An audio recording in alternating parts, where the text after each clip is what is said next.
Hello and welcome to the In the Pen podcast, a podcast about relievers, part of the Pitcher List podcast network. My name is Jake Crumpler, and as always, I'm joined by Pitcher List's bullpen expert, Rick Graham. Rick, we've got a big weekend coming up, and I sort of want to use this opening of the podcast to sort of like as an ad for PitchCon coming up.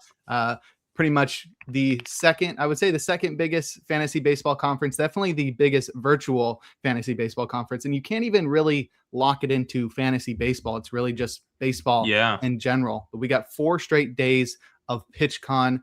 Both of us are going to be on there multiple times. So I'm super excited. Rick, when are you talking and what can listeners look forward to for PitchCon 2026?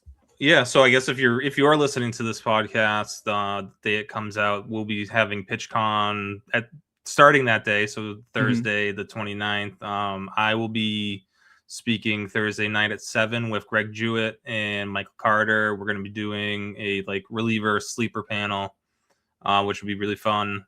Then Sunday at 2, I am going to go over my top 50 closers, relievers for saves only leagues. I'm going to go over those top 50, 2:00 on Sunday. But then, we're both doing the mock draft as well Friday night, which will be fun. That's kind of a first. It's a new thing. But I'm really bummed out because I know every panel is really good, but the first 2 panels on Friday are ones I was really looking forward to. And my dentist appointment got moved to 11 o'clock on Friday, so I'm going to miss those 2. And those, I think that's the one with there's one with Passan. I'm talking about the lockout potentially next year, what can be done. Travis Sawchik, it's a really good panel there. So bummed to miss that potentially, but it's a really good weekend. And it's not just fantasy, it's all baseball. We're talking, I know Nick's talking to some pitchers or former pitchers, and just being able to talk baseball with a large group of people is always a good time, and for a good cause. Right. Raising money for ALS awareness. The good thing about PitchCon, though, is that after it's all over, if you did miss anything, we will upload it to the Pitcher List YouTube. So you still got the opportunity to watch those 2 you're missing for the dentist. Right. I know that's what I'll have to do. And that's what you get that you don't get necessarily if you go to an in-person conference. But everything will be on YouTube. You'll be able to go back and catch everything that you missed. But it's a whirlwind weekend for sure once this starts. It's right. I'll be on there 3 times, as you mentioned. We're both doing the mock draft Friday night, but then both at 6 p.m. Eastern time on Saturday and Sunday, I have 2 panels. One is going to be solo presentation, top 100 starting pitchers. That's coming into focus real quick. That's going to be a big one. And if you really like to hear me talk, it's just going to be me for an hour. So that's going to be a blast. And then I'll hop on with Nate Schwartz and Peter Kreutzer on Sunday to talk about our favorite starting pitchers. So a little bit of crossover there for me, but it'll be nice to sort of compare with Nate and Peter. But they're both really smart guys. So excited for that. You can tune into PitchCon, as Rick mentioned, Thursday through Sunday. I think it's 11 a.m. to 8 p.m. Yeah, well, all four. Well, the last thing's at 8, so probably 11 till 9 is when we have content going. Those are long days, and you can catch it over on twitch.tv/pitcherlist. So make sure to tune in. It is a once in a year thing. Definitely worth the time to take out of your day to tune into that. You can always just plug in an earphone and do whatever you need to do while you're listening to those. Before I started working for Pitcher List, that was one of my favorite events of the year, was tuning in, getting to comment in the comment section, sort of hang out with everybody and just see all the biggest names in the baseball community get together in one place. And once again, like you said, it's for a good cause, raising money for ALS awareness. But on this episode of In the Pen, we're obviously here to talk about relievers. Our main focus will be on team bullpen rankings. So we'll put all of the bullpens, all the teams into a ranking order. We'll focus on some tiers to sort of group those bullpens together, get a better idea of what they look like in a larger context, but that will be our main focus. But as always, we're going to start off with transactions. We discussed last week how those have been dying down. And I think we can honestly say after this week, there's really nobody to keep an eye on from a fantasy perspective because the top name off the board is gone. There will certainly be some guys who end up in hold situations, but I don't think we're seeing any more closers. It's thin. Yeah, it is. Yeah. It is thin. That's why we're seeing the trade market start to pick up for relievers too. Yeah, I mean, even the small trades, so just the little pieces moving around from organization to organization. It's that time of year now. The little peripheral 40-man moves. Yeah. Right.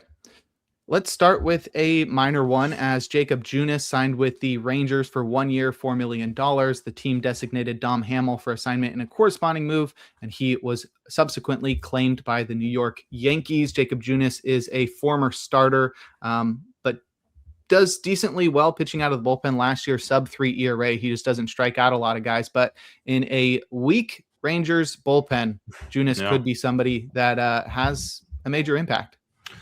Yeah, I mean, it sounds like the plan or the I guess the hope for the Rangers is that he'll kind of function in a similar way he'd function last year for the Guardians with, can be used in high leverage if needed, but more of a length guy, give you two or so innings. I mean, $4 million, that's probably the most expensive. I mean, outside of Chris Martin, probably the most expensive guy in that bullpen. So yeah, maybe he's more of a setup. Maybe functions as more of a setup guy this year.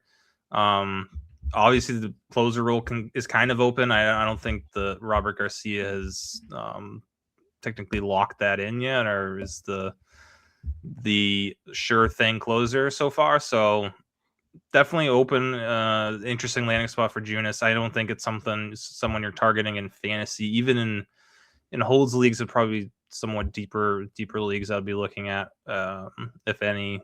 But yeah, I mean, the money that you do, $4 million's a good chunk of change for a veteran who's really just, I mean, that was his first full year like relieving and having success. So and yeah, like you said, the Rangers bullpen is thin, so he'll definitely be, functioning in some sort of important role there, at least starting the year.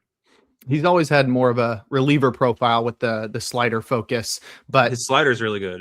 Yeah, but with the ability to pitch multiple innings, having been a starter throughout his career, really allows for a lot of flexibility in his usage out of the Rangers bullpen. That's Jacob Junis. Next, we've got Caleb Ort, who was DFA'd by the Yankees. We talked about that last week, or last podcast was a couple weeks ago. They DFA'd him to make room for outfielder Michael Ciani, but we talked about Caleb Ort a couple weeks ago because he has upside. He throws pretty hard. He's a pretty decent option out of the bullpen, and he landed with the Angels, who claimed him after the Yankees DFA'd him, and they just keep building one of the highest variance bullpens you will ever see. There's just so much upside here, but also with that comes a lot of downside.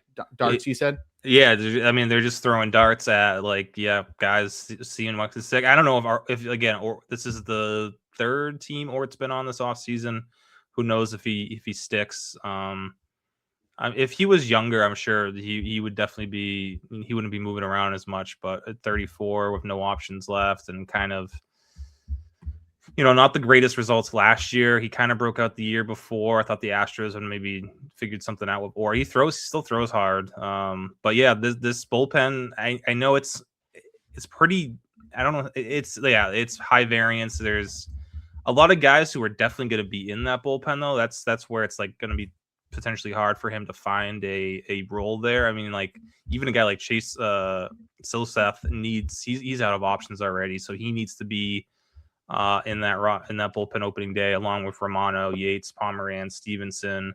So that leaves, like, right now, looking at their bullpen on roster resources, it's only Zephyr John's the only guy with options that's still there. So that means are they gonna go opening day with Caleb Ort over like Jose Fermin? I mean, I feel like Fermin's probably the better option there. I know Fermin's got options, so you could play it that way, but yeah, we'll see. Still, for Ort, an interesting spot. I thought the Yankees, we talked about him last week with the Yankees. I thought that's like the kind of guy that the like seventh person in your bullpen for the Yankees team, that their depth isn't really great. That's when we're going to talk about all the team bullpens today, and that's like where the Yankees, it's like their top three is pretty good, but then after that, I mean, So yeah, we'll see if Wart sticks. Kind of interesting in LA, especially with just a wide open opportunity between 1 and 8 in that bullpen. It's like I don't know what the difference really is.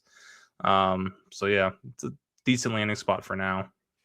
So the Yankees got rid of Caleb Ort to make room for Ciani, but then they got rid of Michael Ciani via DFA to make room for a trade they made with the Rockies as they brought in Angel Chivilli. Yeah, remember we've talked about him as being like a swing strike darling, and I don't know, he's got that weird profile where he gets a ton of swing strikes, but doesn't have anything. Nothing else is positive in his profile. But the swing strikes are, I mean, that's something we'll the Yankees will look to build on and try to. I think we talked about him like last year as kind of like a pitch mix thing. Obviously, Colorado's not helping the situation, but I think there's probably something. I haven't even looked into him that much. When I did the Rockies, I didn't even dive that deep into Chivilli. I thought he's more of a depth piece now, but there's still interesting. The swing strike rate gives you some hope. I think his changeup is always kind of his best offering, which is not really something the Yankees focus on, but maybe they'll help develop something that breaks for him that's better and get his fastball working better or something. But interesting depth piece. Yeah, I mean, he throws hard, 97, and as you mentioned, he's got that whiff-heavy changeup. To me, he seems almost like a direct replacement for Mark Leiter, where he's a righty with platoon splits that you wouldn't expect, reverse platoon splits. So maybe he can be a righty that helps against lefties, because this is a lefty light bullpen. They really have Tim Hill and Ryan Yarbrough and nobody else. So having someone like Chivilli who can sort of be a quasi lefty. The prospect they gave up for him was kind of, I think it was TJ Rumsfeld. It's kind of an interesting one too, because he's probably blocked in New York first base, but someone who could factor into the Rockies first base situation, but also just someone that's even in the top 30 conversation being traded for Angel Chivilli is kind of interesting to me. So that makes me think that the Yankees are pretty high in bringing Chivilli in, and they obviously see something that they can do that the Rockies didn't. Yeah, lots of upside there, in my opinion. He's only 23 too, I think, right? He's young. So yeah. Okay, he is young. Yeah, I think 23, born in 2002. That's crazy. Back to the Rangers, they re-signed Josh Sporz, who we had been high on a couple of years ago after he closed out their World Series win over the Diamondbacks, but he just has not been able to stay healthy. It is cool to see the Rangers still showing faith in Sporz and bringing him back via a minor league deal with an invite to spring training. So no guarantee that Sporz is on the roster, but with what he's shown in the past, I think there's lots of upside and potential for him to slide right into a significant role in this, once again, very thin bullpen. Yeah, I mean, it's like going through that bullpen after Robert Garcia, and I Cole Winn is in there too, but I'm not. I think last year is definitely fluky, but then you got Chris Martin, Jacob Junis, Alexis Diaz, Tyler Alexander. I mean, just completely wide open. So yeah, I think Sporz, if he's healthy, he was supposed to return middle of the season last year, and then had a setback, and he should be. I'm hoping, he's 100% right now. And if he's healthy and looks good in spring training, I think he easily makes the team opening day. So, someone to keep an eye on, especially. I think it's definitely leaning towards, just looking at this, that Garcia is going to get the first chance to lock down that closer role. So yeah, if that, not someone I'm counting on to hold the role necessarily all year long. So if Sporz gets off to a hot start, he could definitely make his way up the high leverage chart there. The Mets have had a lot of turnover in their bullpen, losing their closer and a bunch of other guys, but they brought in Devin Williams, they brought in Luke Weaver, but there was a clear lack of depth in the Queens bullpen. They addressed that with some questionable moves, bringing in some real veteran pieces, some real old guys, most notably Luis Garcia. via a 1 year, $1.75 million contract, major league contract. So he's almost guaranteed a roster spot. And maybe that's not as notable as the next one. It just is more significant, I think. The other one, though, they brought in Craig Kimbrell via a minor league deal. So he's still kicking. His career's not over. I don't expect him to contribute anything here, but you can see David Stearns, the president of baseball operations for the Mets, at least attempting to build out the depth of this Mets bullpen. Yeah, I mean, looking at it now, it's still. I think Kimbrel looked pretty good last year in a small sample. I would imagine as long as he doesn't look terrible in the spring, he probably opens the year in their bullpen. They could, put Warren or Brazoban in AAA to start the year. Garcia, I mean, both him and Kimbrel and Garcia, the stuff is still kind of there. So. Yeah, it's still really thin though after those top three there, Williams, Weaver, and Raley. But yeah, I think it depends on what's Tobias Myers' role there, and they got someone we can talk about the Freddie Peralta trade, and Myers is probably gonna get a chance to be stretched out and start in spring training, but he is probably better off in the bullpen. He had really good numbers out of the bullpen last year. Didn't walk anyone, but didn't really strike out anyone either. Mm-hmm. But he's still solid numbers with Milwaukee in the bullpen. So he's like the Tobiest of Tobies. His name is literally Toby Tobias Myers. Yeah. But especially if they go with a 6-man rotation, then having that guy like Myers who can give you multiple innings out of the bullpen, definitely helps. But yeah, they still need, if they could add.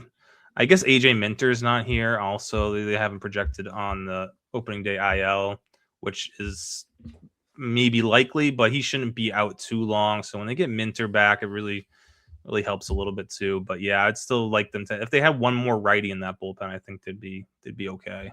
It could be a starter. They might move us like that. I mean, if there's Clay Holmes at some point move back into the bullpen, I know he was pretty good as a starter last year, but maybe he ends up at second half of the year and back in the bullpen. That could be a difference maker as well. Yeah, I know they want Jonah Tong as a starter, but his stuff definitely would be really good out of the bullpen. I don't think they're going to do that, but that would be interesting.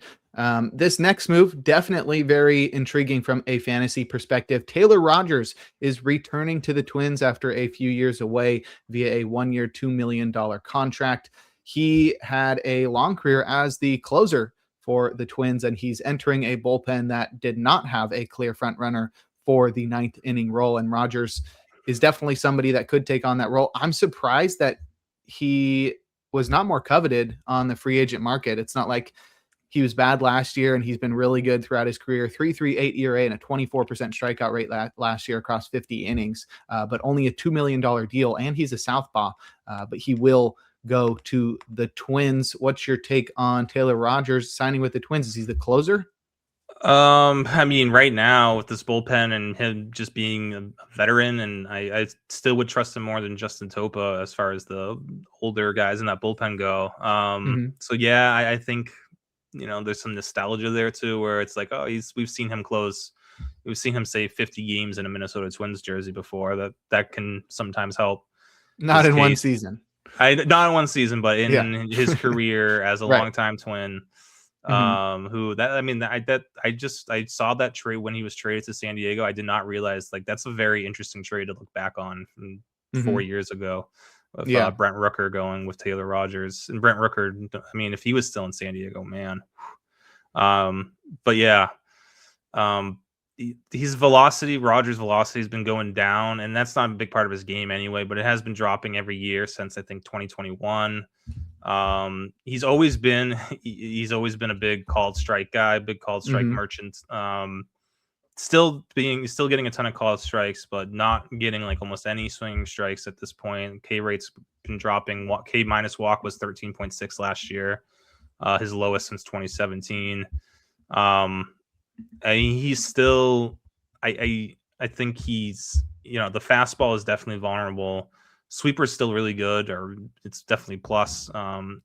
probably something he might want to throw more. But yeah, he's just a 2-pitch pitcher with no fastball, no sinker. The sinker's not that great, so it's hard to rely on him as a closer. But given the situation here with Topa, Sands was so hit or miss last year. He had a really good stretch at one point, but really bad to like kind of bookend the year.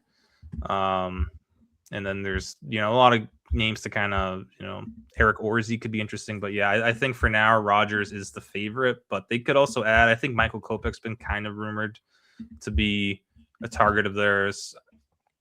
I would prefer Kopech over Rogers if he ends up there. I don't know I really don't think there's anyone else on the maybe Scott Barlow. That's the only other name, or Paul Sewald. Those are probably the three: Kopech, Sewald, Barlow, that would potentially take over Rogers as the closer there. But yeah, for now it's Taylor Rogers' job, I guess. Well, the Twins added to their bullpen where they had a clear need, and so did the Nationals, but they did that by claiming Gus Varland. They have yet to really address what is a very weak bullpen at this point, because they traded away Jose Ferrer earlier this offseason, and they just got a bunch of young names there. But they brought Gus Varland in. He's a bit of a veteran. He did not pitch last year in the majors. He is the brother of Louis Varland and is a PLV darling, according to Pitcher List player page. Go check that out over at pitcherlist.com. Gus Varland, though, 97th percentile PLV on his four-seamer. So that's a bit interesting. I would love to see him get a shot in this bullpen, because there seems to be some upside and there's really not many options. Yeah, again, it's not even someone that I'm super interested in, but just that Washington bullpen that's the most wide open bullpen in baseball right now. So anyone goes there who's we've had some sort of like interest or intrigue in the past, I mean, it's worth mentioning. So we'll see. Varland's kind of been bouncing around teams as well. I don't know if he sticks in Washington, but if he makes the opening day roster, if you can't stick in Washington, you're cooked. Yeah, but they DFA'd Connor Pilkington today. It's like that's probably your best, maybe either your best or second best lefty, and you just like giving up on him. So yeah, I don't know what they're doing in that bullpen. It's really bad. It stands out. We're going to rank the bullpens. No one's really as close as Washington as far as I'm concerned. I think they're far and away the worst bullpen in baseball. That is a fair point. A little bit of spoiler there. Lastly, probably most definitely the most significant signing from a relief pitching perspective over the past couple of weeks, Seranthony Dominguez signed with the Chicago White Sox on a 2-year, $20 million contract. And that really shakes up that White Sox bullpen, because I think we had been very keyed in on Jordan Leisure being the closer, with the potential of Grant Taylor taking over if they use him in a more traditional way. But with Dominguez there in Chicago, I think that bumps Leisure out of that closer role and allows Seranthony to open the season as the closer. I am not totally convinced he holds it for the whole year. And to me, he seems like somebody that you maintain for the first half and trade at the deadline for a couple prospects.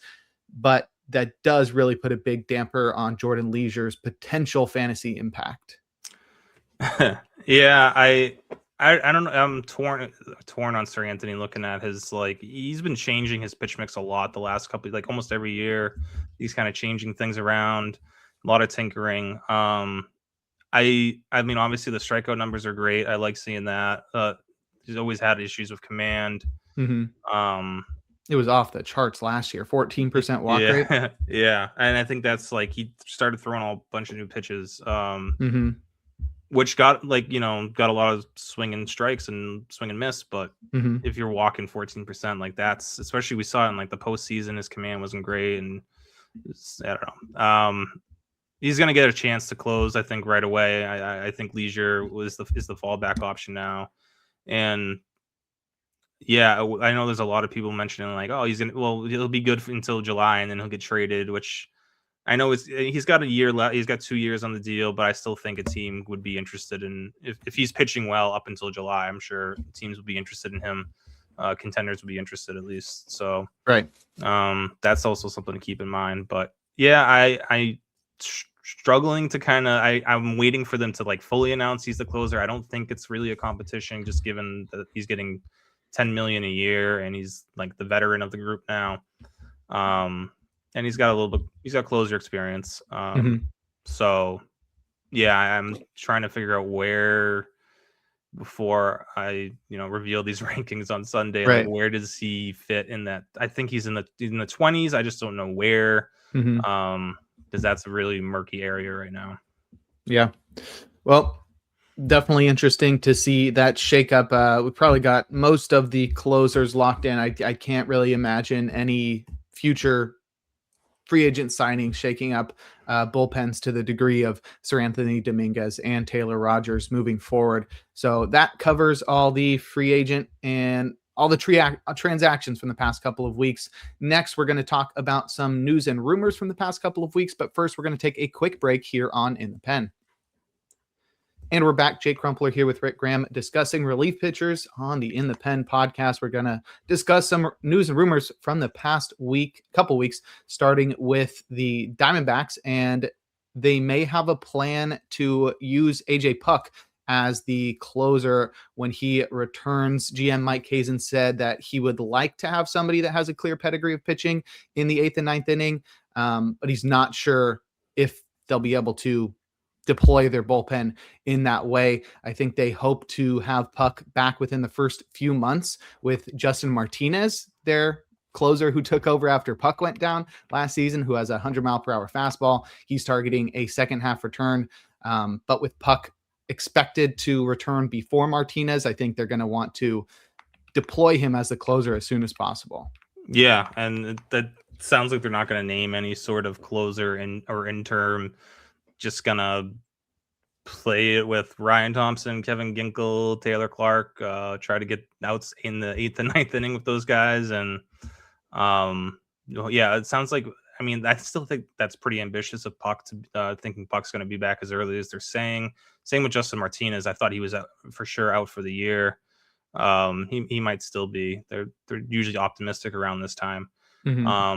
But yeah, it makes you, if you have IL spots in your league, and it's hard to find saves, like AJ Puk's down a late round flyer, I think. I don't know. Yeah, I mean, you're not going to spend too much on him, but someone to definitely can remember and keep an eye on. We were high on Puk last year, and if he's back in the first half of the year, he could be a difference maker down the stretch. Big draft and hold candidate for sure. AJ Puk is staying on the Diamondbacks and throwing in the Twins. Both teams are adamant that more bullpen moves are on the horizon. They're sort of running out of options, and maybe this was hinting at Taylor Rogers, but there's still some arms out there. After Taylor Rogers. Oh, this was after Taylor Rogers. Yeah, I mean, there's still a couple more arms out there, and for these lowly bullpens, I think any addition is going to be one that sticks. Yeah. But Mike Hazen once again was saying that the bullpen market is not done, and that there's also trades. That is another avenue to add to the team. And Pobo of the Twins, Derek Falvey, says that the Twins have been talking with multiple relievers and that they're close to being able to add some guys that they think will be able to add some experience to their currently inexperienced group. Yeah, I mean, like we talked about, it's like Scott Barlow, Michael Kopech, Paul Sewald. Paul Sewald. I mean, him in Minnesota would be interesting. I don't why not? Just like, right. Like he's got more. He's a better option than Taylor Rogers in the 9th. See what happens. See if he's not healthy. If it doesn't work, then move on. But yeah, that's. I've seen like Liam Hendriks' name thrown out there. I don't know what's left there, if anything. Yeah, it'd be cool if he could throw 96 again. But yeah, I don't know. There's those two teams are like they really focus on starting pitching, and the bullpens are certainly questionable. Right. And lastly, we have some bittersweet news. Former closer Ryan Pressley has retired from baseball. He had a pretty great career pitching for mostly the Twins and the Astros. He had a 117 saves throughout his career with a 3.33 ERA and a 1.18 WHIP. His career in baseball in general is not over, as the Twins hired him in a player development role, as he'll be assisting with both major and minor leaguers in the Twin system. But yeah, farewell to Ryan Pressley. Yeah, that's a kind of figured that might be his knee has been bothering him for years now. But I mean, he was awesome. He was an awesome, when I first started, covering relievers, it was kind of when he broke out in Minnesota and then headed to Houston.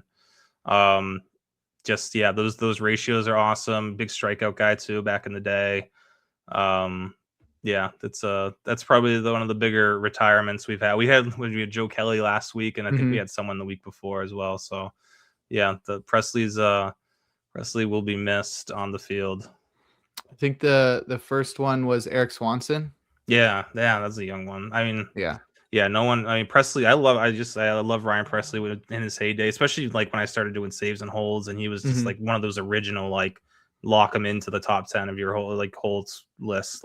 There was no one. I'm trying to think of who the modern day. It's almost like Brian Abreu in a way, kind of took that torch, then kind of just with the Astros and ran with it. So yeah, Pressley was so solid for so long. But yeah, his knee has been an issue for a while. I'm sure there's other things, but yeah, it's good career. All right.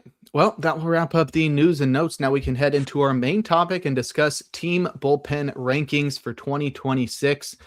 I'm thinking, just to add a little bit more suspense, we go bottom up. Do you think that would be weird? Yeah, no, you don't want to start with the top. Okay, perfect. All right, give people a reason to keep listening. Yeah. We also sort of spoiled this first one, so I think it works. It could be quick.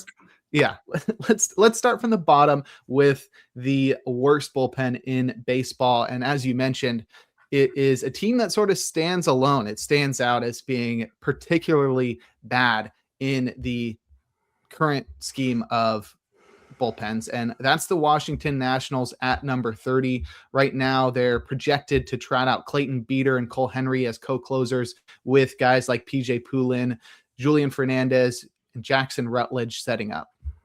Yeah, Henry and Rutledge are not good. Poulin's okay. Fernandez has not done anything. Rebalta hasn't done anything. Griff McGarry hasn't done anything. McGarry's interesting. Beater's interesting. If one of those guys can throw strikes, that's okay. Now we have something. If one of those guys learns how to throw strikes, and then it's just there's going to be at least one or two waiver claims probably in there that make it. Who it's going to be, I don't know yet. Could be Varland, could be who did we talk about last week? But yeah, it's just Paxton Schultz. I don't know why they haven't again. There's relievers out. There's a ton of relievers signing for $1 to $5 million. Just get at least one of them maybe, and then see worst case you wasted $4 million on a reliever. Best case, you can flip him. Either he helps you win this year, or you flip him at the deadline for a prospect. So that's the Nationals have had an awesome offseason. That's the one thing that I know they haven't really spent money. They're not going to spend a ton of money, but bullpen is a place where you can at least add around Beater and some of the younger guys there. So basically the way I did these rankings was I finally got through my 300 saves plus holds rankings. Wow. And essentially just kind of okay, the guys in this tier get this, get a certain amount of points, and kind of added it up that way. So that's how these rankings work. So again, I'll just put these together too. So there's going to probably be a little weirdness in here. But the Nationals were easy, bottom, there was no one near them. I think only Beater was in my top 250 too, because I really don't like Henry, or Rutledge, and then the rest of it's just we don't even know. Pilkington's gone already. Yeah, so it's a mess. It really just feels like the lowest floor I've ever seen. Like, there's just so much room for them to just If be Beater losing has a games specifically because of the bullpen. if he has a 19% walk rate again, I mean, like what Yeah. what are you gonna do? Like And what's that's gonna their best reliever. yeah, like and that's been his walk rate throughout his whole minor league career. So it wouldn't be like it shouldn't surprise anyone if he's still Yeah. walking 19% of guys. The same with like Griff McGarry. Like that's a super fun upside, but walk rate, man. Yeah. What are we doing, Nationals? Our next tier moving up the list is the bullpens that are pretty bleak. We've got the Rockies, Giants, and Twins. The Rockies are currently going with Victor Vodnik as their top bullpen arm, but they've also got guys like Jimmy Herget, Juan Mejia, and Seth Halverson. The Giants got Ryan Walker as their closer, supported by Joel Peguero, Eric Miller, and Jose Buto, while the Twins, who we've discussed quite a bit already today, just brought in Taylor Rogers, and they've got very little support in Justin Topa, Cody Funderburk, and Cole Sands. Yeah, I mean, so with the Rockies, I mean, I might be a little unfair. I tend to move them just down by default, but like Herget and Mejia are they had really good seasons. They showed something last year. I don't know if either one is like able to replicate that or duplicate that again. And that's Herget does again. Herget's a really bad fastball. He doesn't have a good fastball or sinker, whichever one he's trying to throw, his four seamer or sinker. But his slider and curveball are both really good. So I honestly think he just needs to like throw those even more. But Mejia's got some interesting stuff. Vodnik, Alverson, even Bird, not Bird, Hill, Jaden Hill. Oh. No, not Bernardino. But Gotcha. No, that makes sense. That makes more sense. Hill and RJ Pettit, who they got in the Rule 5 draft. Very, very high upside arms there as far as bullpen guys go. But we'll see. We'll see what happens. Maybe they all break out. Well, a couple of them break out this year. It's one of the better Rockies bullpens I've seen. Yeah, I mean, there's a lot of stuff in that bullpen and a lot of velocity. We talked about it last year. Like, they're starting to get that. Like, the young guys are starting to, kind of make it through the system and debut, but we still haven't seen anyone really dominate there yet. So we'll see if someone takes a step forward this year. The Giants are another one that's like, just what we haven't added. They added Sam Hentges there, and that's it. That's call it a day after that to this bullpen that they lost everyone last year. I mean, they lost both They lost Tyler Rogers and Rodriguez is out for the year. Ryan Walker was terrible as a closer, and I like Peguero. I think there's something there. It hasn't been unleashed yet. There's work to be done, but obviously this guy throws 99. That's interesting, but there's like that relying on him as your second best reliever. Again, for a team too that's like trying to win, like now, like their lineup is built to win now. They have a rotation that's solid. I don't understand why there was no bullpen additions this offseason.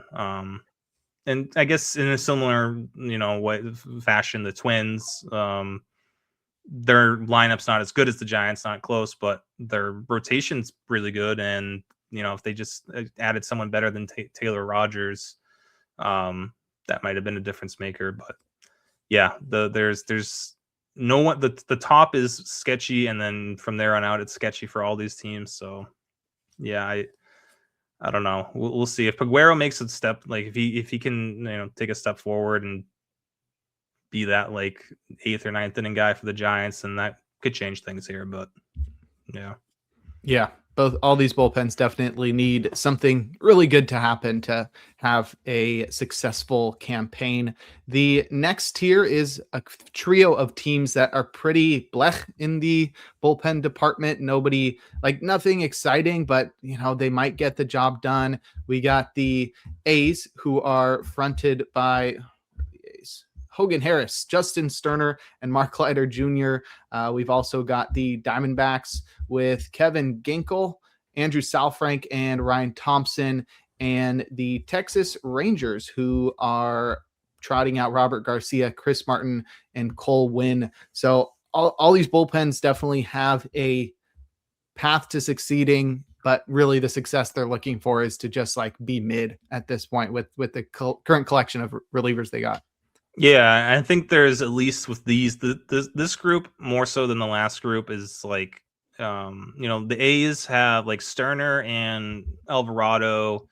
They have a couple other younger arms that could be like legit difference makers if they make steps, make some progress. Arizona should get Puk back at least. That helps them. But they also like I like the flyer on Jonathan Loizaga. There's also a couple guys in there that throw hard, have some good stuff that have made debuts. They weren't great debuts like Murillo or Hoffman, Brandon Garcia from the left side. So there's some interesting stuff in Arizona if they can figure it out. And same with like Texas is another. It's like, there's some guys in that organization that the stuff is like if Teodo or Mark Church take a step forward, that could be big for them. But you also have even like an Otanez is there still. Or maybe Alexis Diaz figures something out. I'm holding my breath on that, but there's like Josh Sporz is back. That's cool. So there's some things there, and then you at least have Garcia and Martin there who should be anchors. So I think it's these teams are a step forward, and there's a little bit of upside sprinkled throughout the organizations. But I don't see, unless they make a huge trade, I don't see any one of those three teams being like a top 10 bullpen. Yeah, some pretty underwhelming bullpens there. The next trio of bullpens are kind of interesting, where they've got some upside and could certainly be top half bullpens, but aren't ones that you have any reliance on. You don't have a lot of. They're not really reliable. Right. Belief. That's a good one. We've got the White Sox, the Cardinals, and the Tigers. The White Sox just added Seranthony Dominguez, and he's supported by Jordan Leisure and Grant Taylor and even Mike Vassell. The Tigers are trotting out a pretty solid bullpen, but not one that has a lot of upside. Kenley Jansen, Will Vest, Kyle Finnegan, and then the Cardinals have got not a lot of the names that they've had in the past, but Riley O'Brien, Jojo Romero, Matt Swanson, and Ryan Stanek. I like the Tigers and White Sox are kind of similar. I like the top three. The Tigers top three has obviously got more of a history. There's more of a floor with the Tigers group than the White Sox. Which the White Sox group that top three with Leisure, Taylor, and Seranthony, that's a lot of upside, but that could also fall off. They could fall off a cliff there, and that could be a disaster. But after those top three for both Detroit and Chicago, there's nothing really there that is interesting or gets the kind of is exciting. Tyler Holton is fine. Nothing really to get too excited about. Same with like Brandon Eisert in Chicago as their lefty. But St. Louis is a little different because there's, especially with Stanek now, and I know he's older, but still there's something there that if it ever got figured out with Stanek, he could be really good. I think Riley O'Brien also, like, there's like, I think he's like a tweak away from like being like a really, really good reliever closer potentially. Matt Swanson had a great year last year. He's not going to repeat that type of ratio. Those ratio numbers he had, but he could still be really good. And if Jojo Romero stays, that's a solid lefty for them as well. Then after those four, I don't know, but at least that top four is solid enough in St. Louis, but no one's really broken out yet. And that's the thing. Like, I really like what Will Vest did for the first half last year in Detroit and what Kyle Finnegan did in the second half, but are they going to be able to put together like a real breakout season? I don't know. There's other guys on other teams that I still like a little bit better than them. Sure. Next, we'll move into the top 20 bullpens in baseball, but first we're going to take another break here on In the Pen. And we're back. Jake Crumpler here with Rick Graham on In the Pen discussing the top bullpen rankings. Are you making a last minute adjustment? No, we'll keep the Angels here. All right. So coming off of a tier that was kind of interesting, now we've got a risk reward tier, teams that are very high variance where there's a big ceiling but a very low floor as well. We've got the Angels, Royals, Marlins, and Pirates. The Royals are trotting out Carlos Estevez, Lucas Urseg, Matt Strom, Nick Mears. There's a lot of interesting names here. We've also got the Angels with Robert Stevenson, Drew Pomeranz, Kirby Yates, Jordan Romano, Ryan Zefferjon, Ben Joyce on the way as well. For the Marlins, without Ronnie Henriquez, they're not as interesting, but they did bring in Pete Fairbanks. They've got Calvin Fauché and Anthony Bender, with Josh White coming out of the minor leagues as well, and Andrew Nardi coming off of injury. And then the Pirates have become a pretty high upside bullpen too, with Dennis Santana, Gregory Soto, Isaac Matson, Justin Lawrence, and most notably Mason Montgomery. Yeah, I think Montgomery pushed them up here. But yeah, Soto, Santana, there's so this is kind of like Pittsburgh and Kansas City, where the closer is steady technically, but like I'm not so sold on either one, Santana or Estevez. But behind them, that's where things kind of get interesting. And there's, like Urseg, if he can take some sort of step forward this year, where I know the ratios were fine last year, but he still took a huge step back strikeout wise and swing and miss wise, which was really weird considering his stuff. And there's other arms there that are like Alex Lang, we've talked about, could be interesting. Maybe even a guy like Steven Cruz. And then, Pittsburgh, obviously Montgomery is the big wild card there. And Harmon, I know Mlodzinski's he's going to start as the favorite to win that fifth starter job. But if he ends up moving back, he's going to end up moving back to the bullpen.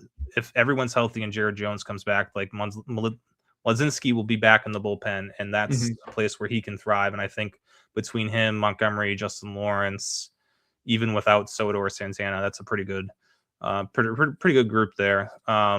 So yeah, I mean, we talked about the Angels. There's up and down. This is the peak risk reward bullpen where like Kirby Yates could be really good, or he could be what he did last year. Robert Stevenson could not be healthy. Ben Joyce could not be healthy. Zefferjon had such a peak and valley season last year that could repeat again. Romano, who knows again. So, but Miami too, without Henriquez, it's sad, but I mean, Fairbanks was probably put together his most consistent season last year. He could do that again, or he could, miss some time again, or have some issues. Who knows? Then behind him it's Fauché and Bakar and Bender and Nardi.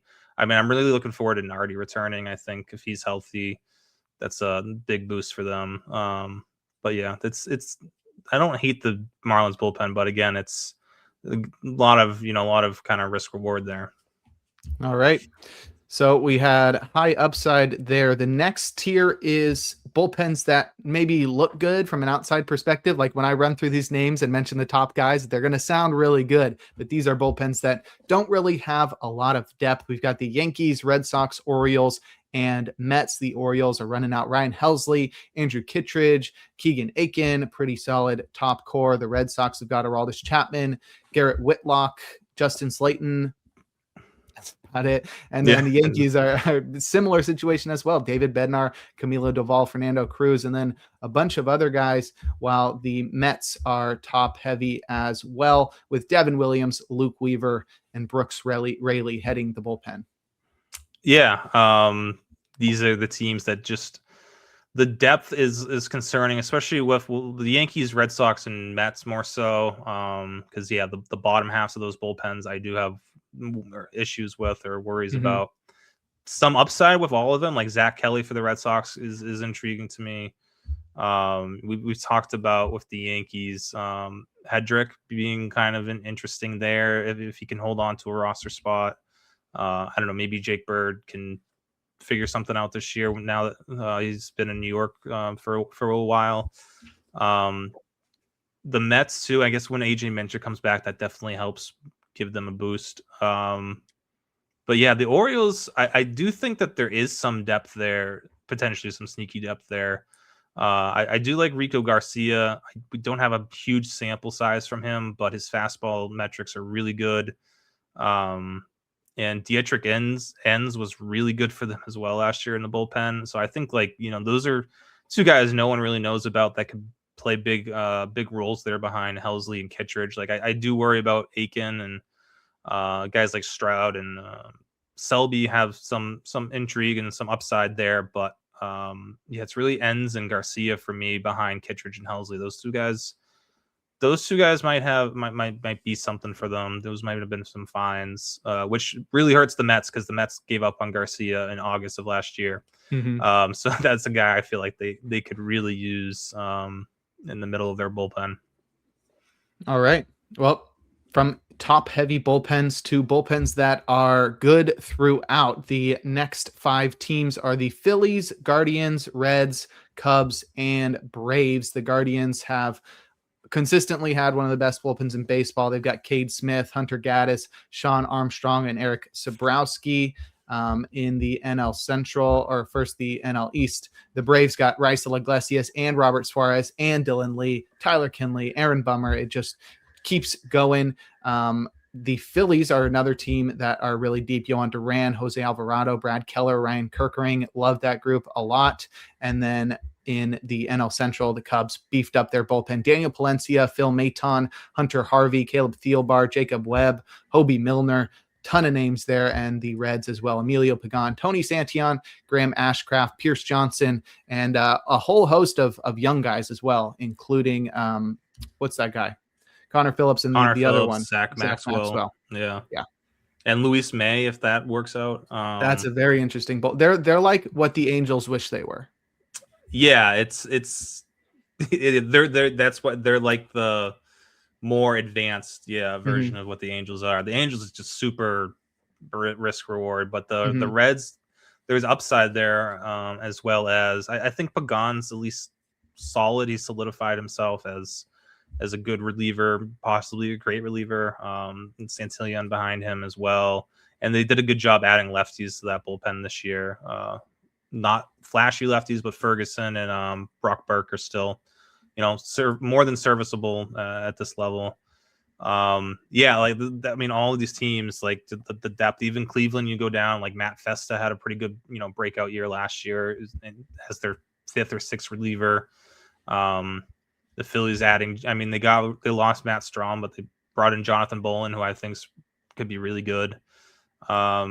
The Cubs, they've been adding this whole winter to that bullpen between Matone, Hunter Harvey. They brought back Thielbar, brought in Milner. They have even their like minor league depth's good, and if Ben Brown ever sticks in the bullpen there, that's even a bigger plus. And then Atlanta's going to have a really good. Even their AAA depth in their bullpen is going to be pretty good in Atlanta. So, especially if they add, they're talking about adding like another starter, which would move, kind of have an effect where it'd move, definitely keep Grant Holmes in the bullpen or move him to the bullpen, possibly move some other guys into a bullpen role as well. So, I think Atlanta, top to bottom, really one of the deeper bullpens in baseball right now. All right. So those bullpens have a lot of depths, and now we get into the top 7. Really, these are the cream of the crop for bullpens. And this group, the second to last group, are the ones that they have everything. They have depth, they have high upside, they have guys at the top that are steady veterans as well. We got the Padres, Astros, Dodgers, Rays, and Brewers. The Rays have got Edwin Uceta, Griffin Jacks, Garrett Clevenger, Brian Baker, and a whole host of other names, and probably guys we've never even talked about that will emerge at some point in the year. The Astros have got Josh Hader, Brian Abreu, Brian King, and they've had a lot of success turning a bunch of different guys into well-known relievers.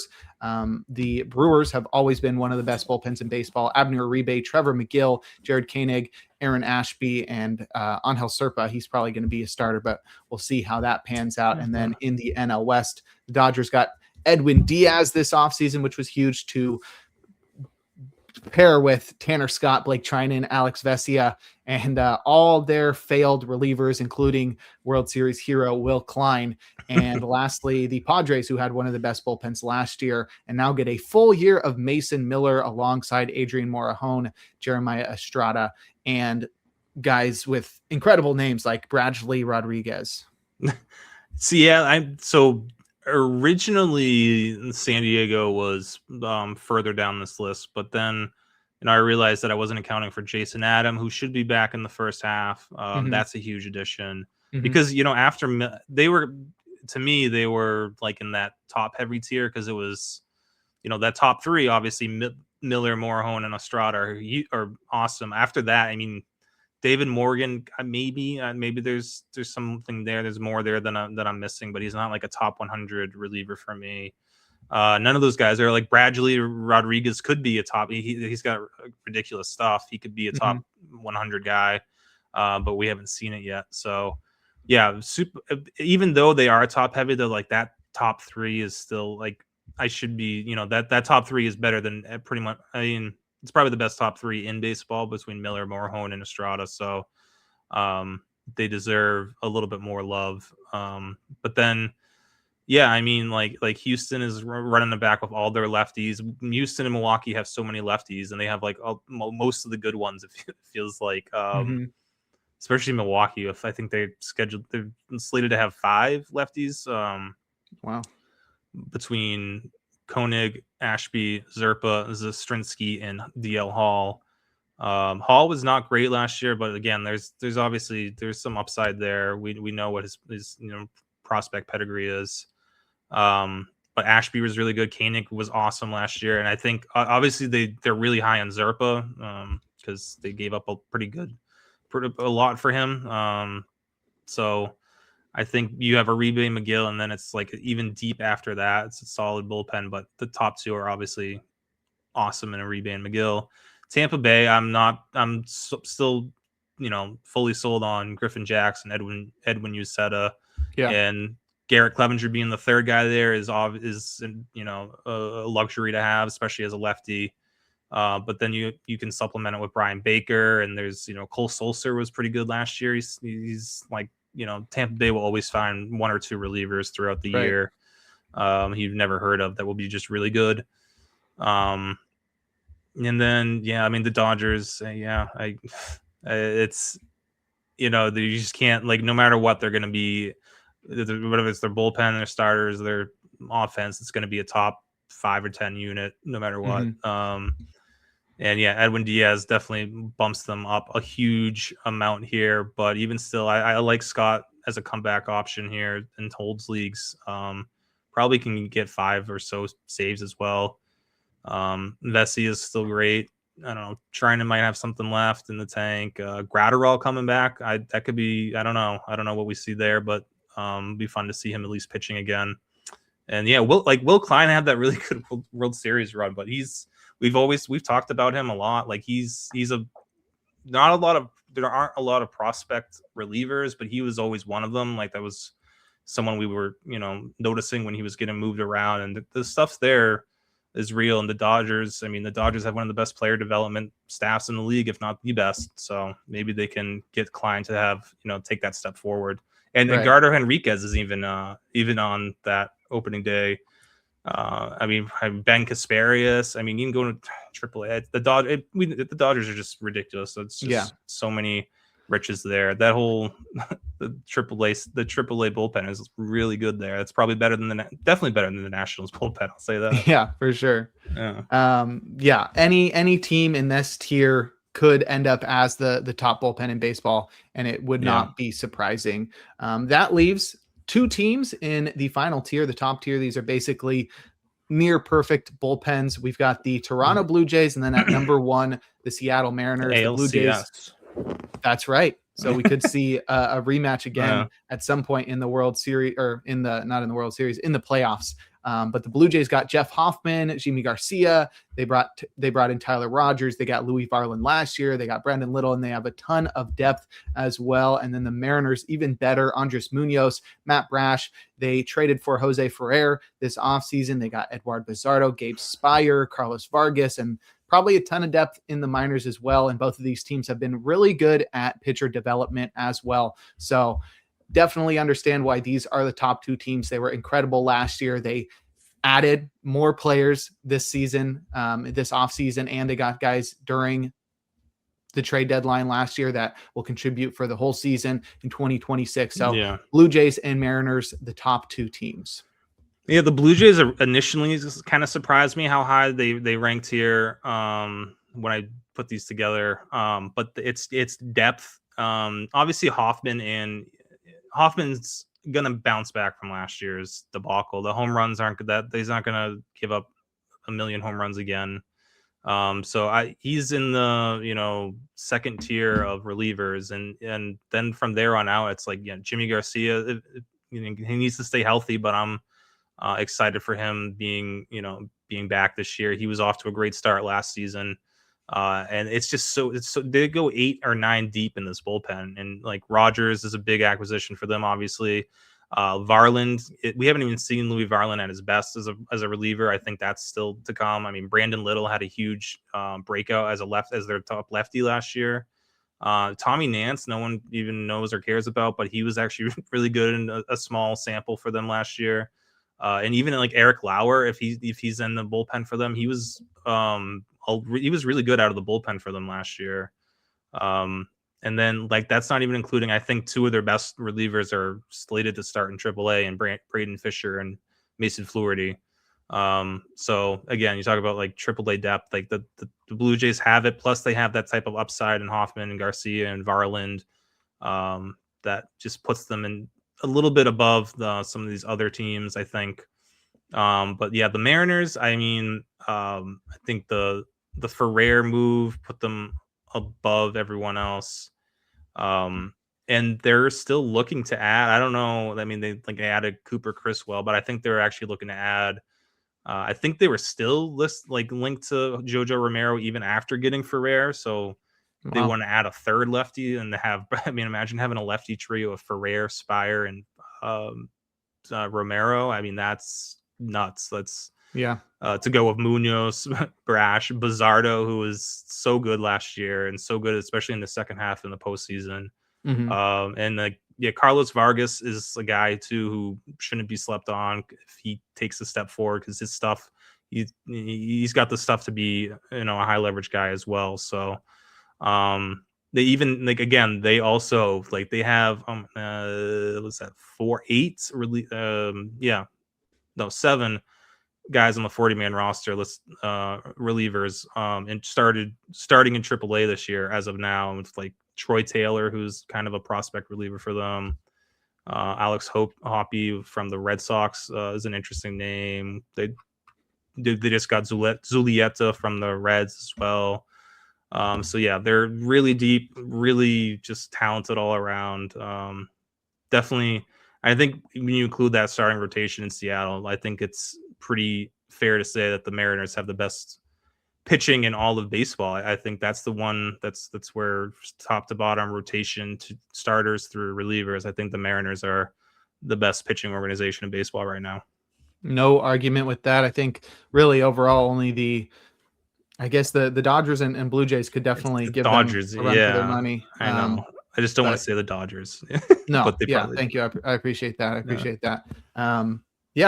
Well, definitely much different podcast today than a couple weeks ago when we had the Kyle Tucker reaction, but I think it's nice to sort of encapsulate what the changes that we've seen throughout the offseason, how those have affected the standings of bullpens, which bullpens have sort of improved and which haven't. Maybe that's something we talked about in a future episode, which bullpens have improved the most. But that will do it for this episode of In the Pen. Rick, why don't you go ahead and plug your social media and anything else you're working on? Yeah, you can find me on socials at I am Rick Graham. Right now, we talked about earlier in the show, we have PitchCon coming up this weekend. And then pretty much done with my initial rankings for the winter, which shall be out sometime between next week and after the Super Bowl at some point. But we'll also trying to get out our draft guide as well in there, and a lot of good stuff coming from Pitcher List this winter for sure. All right. You can follow me on socials at Jake Crumpler. You can follow the pod at In the Pen Pod. You can find all of my work at crumplerbaseball.com. As we mentioned, you can catch me on PitchCon all throughout the weekend. And you can probably catch my top 100 starting pitchers coming out next month. So stay tuned for that. Stay tuned to everything going on at Pitcher List, and definitely make sure to tune in to PitchCon over the weekend, 11 a.m. to 8 p.m. on twitch.tv/pitcherlist. That'll do it for this episode 147 of the In the Pen podcast. We'll talk to you in a couple of weeks.